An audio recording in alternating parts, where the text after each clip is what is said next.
Diqqat! O'zgidromet agentligi 3, 4 va 5 avgust kunlari uchun ob-havo prognozini O'zbekiston fuqarolariga yetkazdi. Barcha fuqarolar tezda xabardor bo'ling. Ushbu 3 kunlikda O'zbekistonda jiddiy ob-havolar boshlanishi ma'lum qilindi. Assalomu alaykum, hurmatli tomoshabinlar. O'zbekiston va jahonda sodir bo'layotgan eng so'nggi xabarlarni doimo kuzatib borish uchun like bosib kanalimizga obuna bo'lishni unutmang. Diqqat qiling. Qoraqalpog'iston Respublikasi va Xorazm viloyatida havo bulutli bo'ladi. Yog'ingarchilik kutilmaydi. Havo harorati kechasi 18-23 daraja, kunduz kunlari 31-36 daraja issiq bo'ladi.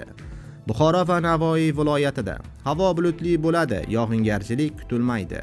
Ayrim joylarda chang to'zonlar kuzatilishi mumkin. Harorat kechasi 20-25 daraja, kunduzi 31-36 daraja issiq bo'ladi. Toshkent, Jizzax, Samarqand va Sirdaryo viloyatida havo bulutli bo'ladi. Yog'ingarchilik kutilmaydi. Ayrim joylarda chang to'zonlar bo'lib, ba'zi joylarda kuchli bo'lishi mumkin. Havo harorati kechasi 20-25 daraja, kunduz kunlari 31-36 daraja issiq bo'ladi. Qashqadaryo va Surxondaryo viloyatida havo bulutli bo'ladi. Yog'ingarchilik kutilmaydi. Ba'zi joylarda chang to'zonlar turishi mumkin. Harorat kechasi 20-25 daraja, kunduz kunlari 33-38 daraja issiq bo'ladi. Andijon, Namangan va Farg'ona viloyatida havo harorati kechasi 20-25 daraja, kunduz kunlari 31-36 daraja issiq bo'ladi. Yog'ingarchilik bo'lmaydi. Respublikaning tog'oldi va tog'li hududlarida havo bulutli bo'ladi. Ayrim joylarda qisqa muddatli yomg'ir yog'ishi momaqaldiroq bo'lishi mumkin.